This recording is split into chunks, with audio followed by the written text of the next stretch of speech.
tempo, investindo seu dinheiro, né? Imagino que tenham conseguido ver para onde vai. Né? A gente tenta aí na medida ter pelo menos parte disso, né? Porque parte desse investimento não só vão para os bichos, mas também na manutenção das coleções botânicas e as coleções didáticas que a gente tem, porque por trás de tudo isso a gente tenta fazer a divulgação da ciência, né? E, claro, em contrapartida das belezas que esse planeta pode nos trazer, né? Então a gente agradece em nome da família Macuco aqui, né? Macuco, não maluco, tá? Sobre esse agradecimento a vocês. Bom, quando a gente fala de manejo de bichos, assim, né? Hoje em dia, quando eu digo hoje em dia, nos últimos 20 e poucos anos, um grupo que era completamente desprezado, né? Era tido como coisa asquerosa, nojenta, né? Que são os répteis, né? Então as pessoas sempre dizem, não, credo. Apesar de um réptil em especial sempre fez parte da família, de muitas famílias, que são as tartarugas. Sejam elas os jabutis, principalmente, né? Que são bastante comuns nas casas. E as tartarugas semiaquáticas, né? Principalmente o tigre d'água do sul do Brasil, né? Que depois acabou sendo substituído aí nos anos 90 pela tartaruga de ouvido vermelho norte-americana, o que acabou causando um grande problema, né, ecológico, porque é um bicho que foi introduzido. E aí a conversa para um outro dia, claro, né? E aí hoje eu trouxe aqui uma jiboia. Então, para aqueles que vão estar trabalhando com bichos assim, né, existem muitas coisas para se falar de jiboias, e assim como outros bichos. Na língua portuguesa a gente tem um grande problema que são as generalizações, né? Então, macaco, cobra, né? Na verdade você tem 60 e poucas espécies de macaco, tem a maior diversidade disso no mundo inteiro. Cobras tem 200 e poucas espécies. Então quando você, no Brasil, né? Então às vezes a gente generaliza, né? Então imaginar uma jiboia é completamente diferente de uma jararaca, que é completamente diferente de uma cascavel, que é completamente diferente de uma caninana, né? Então são bichos muito distintos. Mas no mundo pet, bichos bem comuns são jiboias e as cobras do milho americano. De qualquer maneira, seja qual réptil for cair na sua mão, eu não vou entrar em especificação, precisa de um curso só disso, mas existe uma forma de você dar assistência para aquele animal para poder aprimorar seu conhecimento e tratar dele especificamente. Então, o que eles precisam? Um lugar abrigar, ou seja, um recinto. Não, eu queria cuidar dele solto. Não dá certo. Não dá certo. Por quê? Causa acidentes. A maior parte desses bichos que aparecem são bichos de regiões tropicais, não subtropicais como é a nossa. Né? Então, os dias mais frios eles vão ter problema e vão morrer. Né? Então não é legal, né? Você, eu adoro meu bichinho ficar solto na sala comigo. Não dá certo. É aquele famoso maus tratos involuntários. Você acha que está fazendo uma coisa legal, é como dar café com leite para papagaio. Você acha que a sua avó faz isso que é mal, que ela quer matar o papagaio a médio prazo? Claro que não, né? Está pensando que está fazendo uma coisa boa. Tanto quanto a gente beber uma cervejinha, encher a cara de picanha. Bem que hoje em dia, né, faz muito mal pro bolso, né? E é ótimo que está reduzindo o consumo de carne, né? Porque são 7 bilhões de carnívoros e isso realmente não dá muito certo na natureza, né? Mas isso também é outro assunto, né? Então, primeiro um recinto. Segunda coisa, precisa de uma fonte de calor. Mas o bicho não é de sangue frio? É isso que falam pra gente, né? Não, gente, sangue frio é só um nome popular para um bicho que depende da temperatura do meio ambiente, né? Nós temos sangue quente e em relação a gente, parece que eles têm sangue frio, mas não tem sangue frio. Num dia tem 30 graus, ele vai ter 30 graus, ele não vai ter menos do que isso. Aí sim, seria um bicho de sangue frio, né? Eu não conheço um bicho refrigerador ainda, né? Assim, que reduz a temperatura corpórea. E mesmo entre os répteis, você tem bicho que consegue elevar a temperatura assim. Tartaruga de couro faz isso, o teiu consegue fazer isso, né? Então, tem as suas exceções também.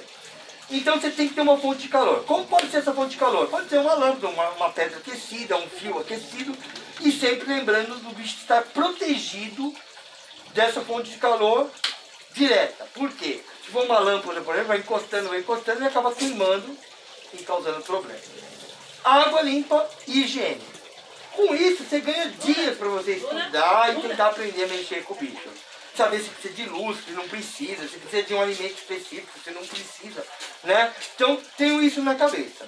No mais, dá uma olhadinha, sempre tem algum cursinho aí de aprimoramento em répteis, é bastante comum, né? Eu mesmo vou dar um por esses dias aí, né? Mas é de manejo veterinário, né? Junto com o veterinário. Mas é legal ficar atento, ou mesmo dar uma boa pesquisada em fontes idôneas, tá bom? Então o que eu tenho aqui é o Sr. Burns, né? Não fui eu que dei esse nome para ele, né? Mas ele veio com esse nome para ela, vai ficar com esse nome mesmo. Era um bicho de um motoqueiro aí, né? Aí deu uma deitada no motoqueiro, e o motoqueiro deixou o bicho sem mexer, ficou bravão e aí largou para lá, né? Isso é uma outra coisa interessante de se saber, né? A memória de uma cobra é curta, né? Ela já nasce programada para resolver a maior parte dos seus problemas. Então ela tem que aprender muito pouco na vida. E uma das coisas que ela aprende é que o manejo não faz mal para ela. Tá? Por que isso é tão importante para ela? Porque esses bichos têm um coração bem simples, né? Os répteis têm corações com duas cavidades, né? Então, numa situação de estresse, quando há aquele excesso de ácido lático, adrenalina, o bicho acaba se intoxicando com isso e morrendo. Não é igual a gente que consegue se livrar disso, porque a gente tem um coração com cavidades bem separadas, um sistema renal bastante eficiente, então a gente consegue se livrar desse problema. Só passa mal um pouco, né? Aí você fala, como assim passa mal? Para quem já assistiu Olimpíadas e vê maratona, vê o final da maratona, de vez em quando você vê um cara lá andando igual um zumbi, né? Porque está morrendo de câimbras por causa do ácido lático que está envolvido. Eu acho muito divertido ver isso. O cara vem correndo igual um leão, daqui a pouco parecendo um robôzinho, né? Tá bom? Então vamos lá. Bom, se alguém pensava que eu ia tocar flauta também, esquece, né? Porque eu sou músico, mas não toco flauta. E também não dá certo, né? Mas por que o engenheiro não faz isso se não dá certo? Porque tem um truque por trás disso, né? Bom, esse é o banho. Mano, enorme. Eu vou ter que chegar mais perto um pouquinho. Ele é uma jiboia amazônica, né? Hoje em dia, assim, na verdade a gente sempre disse que existia só uma espécie de jiboia no Brasil, jiboia verdadeira, com 4 subespécies. Então seria a boa constrictor, a boa constrictor amarali, a boa constrictor imperator e a boa constrictor occidentalis. Hoje já foi tudo meio que dividido. O pessoal está juntando a amarali com a amazônica, separou completamente a occidentalis como uma espécie e por aí vai, mas isso não faz muita diferença, né, no dia a dia do bicho. Bom, o que ela tem de interessante? Primeiro que não é um animal peçonhento e nem venenoso, né? O venenoso é aquele bicho que tem veneno, mas nem sempre pode veneno nos outros. O peçonhento é venenoso e peçonhento, esse conjunto inocula veneno e ganha vida ou se protege com isso, tá? E o fato de ser venenoso e peçonhento nem sempre significa que é perigoso para a gente. Não, por exemplo, a maior parte das aranhas são venenosas e peçonhentas. No entanto, não há interesse médico no seu veneno. E quando se tem interesse médico? Quando esse veneno causa problemas a humanos e a animais domésticos. Tá?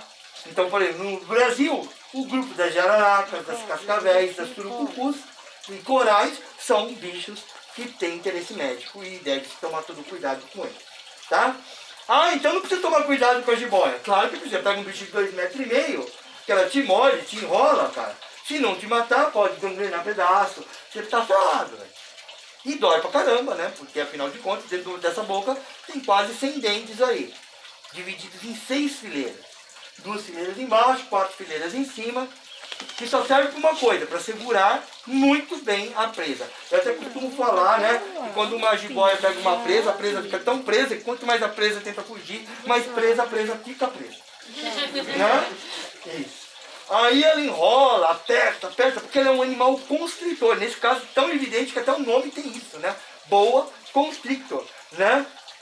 E aí, quando ela faz essa constrição, ela vai apertando o bicho para a circulação periférica, continua apertando até parar coração e pulmão.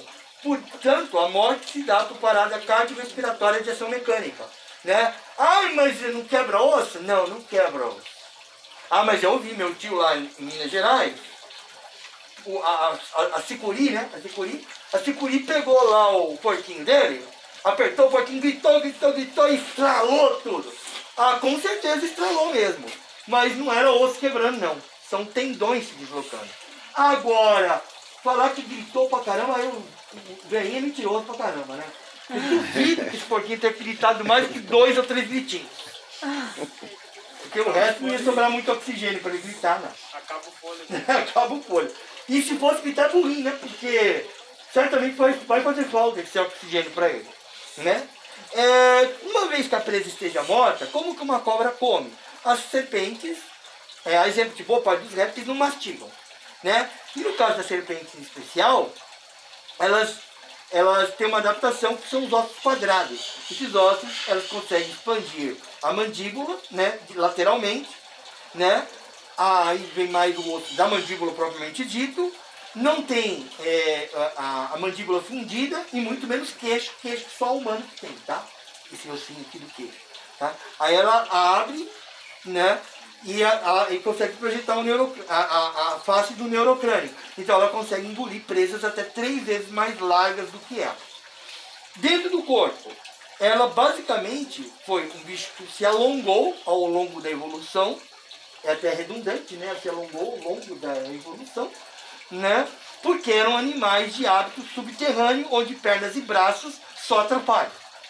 Mas como nós, mamíferos, saímos de lá do fundo e viemos ganhar a vida aqui do lado de fora, os coitados tiveram que se reinventar e vir atrás da gente também, né? Porque ela é o principal predador de mamíferos, né? E aí o que aconteceu?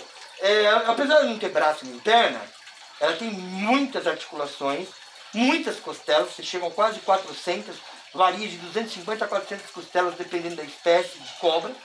E o que ela não tem, além de braço e perna, é o osso externo, esse osso aqui, ó. Por isso, ela consegue abrir, expandir essas costelas e acomodar essa comida dentro do corpo, tá? Então isso é bem legal nesses bichos. Sistema digestório é altamente eficiente, né, digerindo praticamente tudo. Animais generalistas, como são jiboias, né, que comem qualquer coisa de sangue quente, e de vez em quando até algum outro bicho de sangue frio também, né, ela às vezes tem dificuldade de consumir penas, garras muito poderosas. E todas têm problemas no consumo de vegetais que as presas comeram. Né? Então comeu lá um preá, né? Que é um primo do porquinho da Índia, que nem é porquinho, muito menos aí da Índia, né? É aqui do Peru. Né? Então ele acaba, comeu lá um milho, alguma coisa, ela não consegue processar esse tipo de alimento não. Tá? As fezes dela, eu costumo falar que é um cocô bem chique, né? Que é tipo de, na maior parte dos répteis, que ele tem 2 cores, e é preto e branco, né? Sem nenhum tipo de alusão a time de futebol. E nem porque é cocô, né? Claro que não, né? Então você tem lá o preto e branco. Por que é preto e branco? Ou uma cor de clara, de ovo, coisa assim. É porque a parte branca, na verdade, é a urina do bicho, que é ácido úrico, né? Enquanto nós eliminamos ureia. Né? Então, para o humano, então os répteis, as aves, eliminam ácido úrico. Quanto aos sentidos de uma cobra, como que a cobra vê o mundo? Dependendo da família de cobra, até tem um sentido a mais. E muitos sentidos são fundidos. Por exemplo, uma cobra enxerga super bem. Dependendo da espécie, se não for um bicho totalmente fossorial, né, ou parcialmente fossorial, como é o caso, por exemplo, de uma cobra coral, né, ou tem um grupo de cobrinhas que são chamadas de cobrinhas de cera, são as Liotiflops, né? Esses bichos, eles não enxergam muito mal, quase nada, né? Mas uma cobra como uma jiboia enxerga super bem, inclusive alguns padrões de cores, né? O que as cobras têm de dificuldade na visão? Como elas, assim como o resto do corpo, tendo que se readaptar à vida em ar livre, né, o olho que estava perdendo suas funções, porque era desprezível dentro do ambiente fossorial, o cristalino das cobras é esférico e não é elíptico como é na maior parte dos vertebrados. Você vai encontrar algo similar em peixes de região abissal, né, que também tem, às vezes, o cristalino esférico. Isso só dificulta um pouco na questão de focar, que às vezes é compensado por musculatura especializada, tá? Com relação ao tato, ela é toda tátil, ela consegue sentir pelo corpo todo, e o tato é associado à audição, né? Então uma cobra não ouve nada que se propague pelo ar, ela ouve só vibrações, tá? E esse é o truque do indiano. O truque do indiano, então não importaria nada eu não saber tocar flauta. Eu podia só irritar vocês tentando tocar flauta, porque é uma coisa chata alguém não saber tocar flauta e ficar tentando tocar, né? É muito chato mesmo, né? Mas a cobra ia pouco se lixar para isso, porque ela não ouve. Qual é o truque? É o cesto, onde o sujeito bate no cesto e aí o bicho reage a essas vibrações. No caso, a naja, como é um animal que morde, ela não pica, ela não tem dente que projeta e pica, então, numa presa, ela ataca de uma vez, num predador, ela intimida. Né? Uma jararaca, ela pica os dois. Ela pica, não entra em contato mesmo, não entra em briga, né? Então, ela pica e deixa o circo pegar fogo, né? Assim. Agora, uma naja faz esse tipo de movimento por causa disso, tá? Que mais? Assim, a língua. Não mostra a língua porque é mal criada, né? Mostra a língua para cheirar. Ela lambe o ar, capta as moléculas de cheiro, leva para dentro da boca, bate as duas extremidades da língua no céu da boca, né, no palato, onde existem orifícios que levam por condutos as moléculas de cheiro até o órgão de Jacobson. E o dela é muito bom, podendo cheirar até 10.000 vezes melhor que a gente. Né? Então, muito parecido com um cão, ela tem aquela visão de passado, né? Ela passa num lugar, ela sabe o que aconteceu por ali, né? Ou tem uma ideia do que passou por ali a partir do cheiro. Além do veneno dela, também tem marcador de cheiro, que ela consegue perseguir a presa até que a presa morra em definitivo. Né? Por isso que serpentes marinhas e serpentes que comem aves têm um veneno muito mais potente, porque não pode se dar luz do bicho cair muito longe, não. Tem que morrer logo. Né? Tá? Que mais que faltou? Sim, o sexto sentido, né? Faltou esse. Em algumas famílias de cobra você tem a termorrecepção, consegue ver variação de calor e frio. Né? É o caso da família das jiboias, sucuris, pítons, e dependendo da espécie, mais ou menos evoluída, ela tem isso. Na família das jiboias, aqui no Brasil, tem a periquitamboia, ou a cobra papagaio, aquela cobra verde, que tem fossetas supralabiais. Você pode ver qualquer foto, você vê um monte de buraco aqui nos lábios superiores. Isso são termorradares. Por isso que ela consegue pegar um morcego em voo, né? Ela vê o bicho vindo, aquela manchinha de calor, quando chega perto, ela pega. Né? E no caso das peçonhentas brasileiras, que entre o olho e a narina tem um terceiro buraquinho, que hoje em dia é chamado de fosseta lacrimal, mas é a antiga fosseta L'Oreal, que você vai encontrar em vários livros ainda como L'Oreal, não foi atualizado, né? Essa é um receptor muito eficiente. Você pega, por exemplo, em jararaca, ela consegue perceber até 3 centésimos de grau de diferença no ambiente de temperatura. Né? Eu acho que ela faria o predador do Schwarzenegger ter inveja dela, com certeza. Né? Quanto à reprodução, né? As serpentes não têm pênis, né? Elas têm um M-pênis, é exemplo de alguns lagartos também, ou a maior parte dos lagartos. E M é com H, né? HM, que é um prefixo grego que significa metade. Então é um pênis que se dividiu em 2. E no caso das serpentes, esses dois ainda tem 2 pontas cada um, em algumas espécies, que é para poder facilitar a monta. Quando eles cruzam, né, as fêmeas vão ter filhotes. Como elas vão ter filhotes? Depende da espécie. Tem bicho que bota ovo, que são ovíparos, né, como é o caso aí das pitons, das surucucus, das cobras corais, ou são vivíparas, como jiboias, né, cascavéis, jararacas que retêm o ovo na barriga e dão à luz a um filhote já prontinho para ganhar. Tá? Acho que assim, em resumo, é mais ou menos isso daí. Beleza? Perguntas? Dúvidas? Não? O grau de agressividade, Oi? o nível de agressividade desse Então, animal. na verdade, as cobras, na verdade, não são animais muito agressivos. Com raríssimas exceções, né, de bichos diurnos e que são muito ativos, tem caça ativa, como é o caso aqui no Brasil de algumas cobras cipó, né? Fora do Brasil, uma bem famosa, né, que é a mamba, que é um bicho muito ativo. A maior parte das cobras caçam por espera, né? Então elas normalmente não são agressivas. E elas se tornam agressivas de maneira defensiva, Defensivo. né? Então ela se sente ameaçada, ela vai expor algum tipo de estratégia de defesa. No caso de jiboia, ela retrai o pescoço, ela comprime a traqueia e faz aquele som falso, né? Que é o bafo de jiboia, né? Isso antecede a mordida, né? A naja, aquele negócio de abrir o capelo, né? Mas não passa muito disso. Tem bicho que finge morto, tem bicho que solta pum, né? Piton mesmo é um que faz isso, né? Que enche de feromônio, fica todo felidão, né? Então aí varia muito de bicho para bicho. Mas existe muito mito envolvido, né? E o desconhecimento que traz isso, né? As pessoas morrem de medo das cobras, achando que elas vão sair correndo atrás da gente, que vão voar no pescoço. Cara, é mais fácil você ser mordido no pescoço por um coelho do que por uma cobra, com certeza. Já assistiram um monte de parte, tem, né? Coelho assassino, né? São perigosos. Muito bom. Isso aí. Beleza, então, gente? Então vamos fazer o seguinte, como que vai fazer aqui, Pedro? Você passa? Muito bem. É o Burns, né? É o Burns, viu? É, eu percebi, eu falei, nossa, ela cresceu. Cresceu não, é o Burns.